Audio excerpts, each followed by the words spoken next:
So my name is Jason Latella. I'm the investigation sergeant here at the ASU Police Department. I'm also the handler for Canine Dutch. He's the police department's first trauma canine. The official term for what Dutch is a therapy canine or a trauma canine.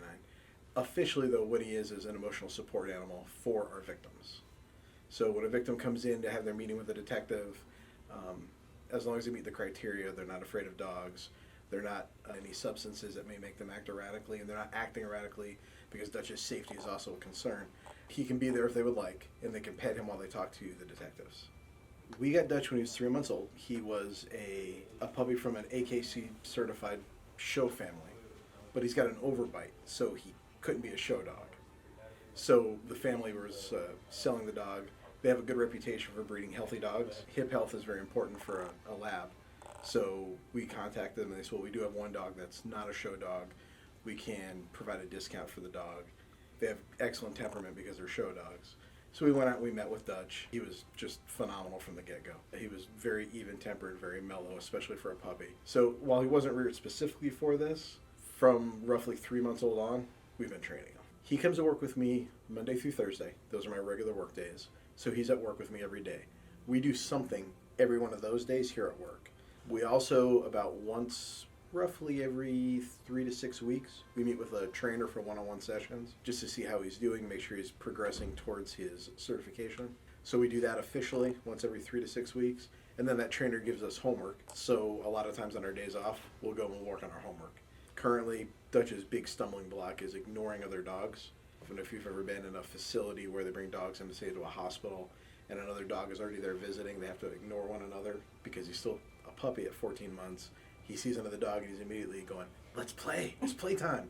So we have to work on him not playing with other dogs, not wanting to play with them when he sees them. So currently what we've been doing is taking him to dog parks, and because you don't ever know if people are really vaccinating their dogs when they go to a dog park or how that dog's going to behave, we take him to the outside fence and we walk up to the fence. If he just kind of walks along and says, okay, yeah, there's other dogs, no big deal, he gets a treat.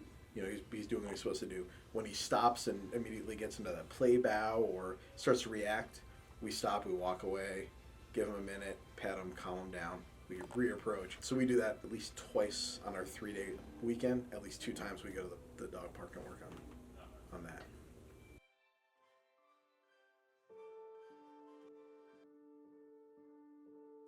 Because we make sure that people want to meet the dog before we bring him in, it's been very, very positive. We had a victim come in with her parents to provide some additional information, and both the parents followed Dutch on social media, and so they knew that we had him, and they had asked our victim advocate if they could meet him. So I brought Dutch into the room, and he went right to the victim, and she pet him for a few minutes, and he sat there. And then he went to the dad, and the dad pet him for a few minutes. And then he went to the mom, and the mom pet him for a few minutes. And then he laid down at the mom's feet. And so my detective started getting the information that he needed, and internally I was thinking, Dutch, you're laying by the wrong person. So we try and give Dutch kind of a report card every day on how he does. And so I'm thinking, all right, this is a C- day. You know, you're behaving, but you're at the wrong person. You went to the wrong person. So we finished the interview. The victim was providing a little bit more information, and I excused myself and I took the dog out of there. And I came back in here and I thought, okay, well, we blew that one. You went to the wrong person again. I just can't be doing that. And the detective came in and he was just ecstatic. He was like, that was awesome. I said, yeah, Dutch was at the mom, not the victim. He goes, the mom was so stressed out before you guys got here. He goes, the victim, because she's already gone over everything, wasn't bothering her as much. He goes, Dad, you know, he kind of knew that it was in our hands and he felt okay. But Mom was really worried about how things were going to go and what was going to happen. And he goes, Mom was calm the entire time. So before you got there, Mom asked question after question, interrupted, and would tell her daughter to, you know, speak up or to answer more clearly. Just was really like being a kind of a helicopter parent. Dutch here, she let her daughter answer all the questions. So he kind of went to the most stressed out person. So he's got a universally positive response from people.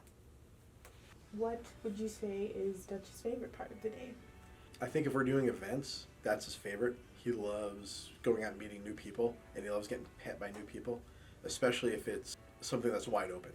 You know, if we do a coffee with the cop type scenario, he loves those because new people come and pet him all the time and then move on, and so it kind of is keeps it sort of fresh for him. There's always somebody new. People pet differently. People want to play differently. I think he really enjoys that. The other part, though, I think is he really enjoys going home and not being a police dog and being just another dog that can run around with the other dogs and behave all the ways he wants to that he can't when he's here. He enjoys that. The only other impactful story I would say is when Dutch was still a puppy and we were trying to get him used to walking on the campus around big groups of people. We were just walking on the campus, and if somebody looks at the dog or, they show any interest, we'll just offer, do you want to pet him? And so there were these two girls. They were coming out of one of the science buildings, and one of them said, "Oh," and I said, "Did you want to pet the dog?" And they said, "Can I?" I said, "Yeah, absolutely." And so I, the usual spiel. Hey, this is Dutch. He's in training to be a trauma dog for the police department. Thanks for helping train him by petting him. Well, one of the girls just started talking about her finals and her missing her dog at home, and then she started talking about how her grandma just passed away, and she gave a lot of information. And I was out with our victim advocate, and we kind of looked at each other like, wow, she's talking an awful lot. But she wasn't talking to us, she was just talking to Dutch. And we got done, and she was like, oh, I feel so much better. I really needed that. And she started crying, and I was like, are you okay? And she goes, oh, I am now. She goes, it was a really rough day. I didn't realize how much I was holding in. She was like, thank you. And she just walked off. I was like, wow. So our victim advocates, we really, when Dutch goes out there, we never know what you're going to get as far as people talking. We'll have people just start talking about their dogs that they miss at home, family members. You never know what you're going to hear. And, people sometimes just need to, they talk to Dutch.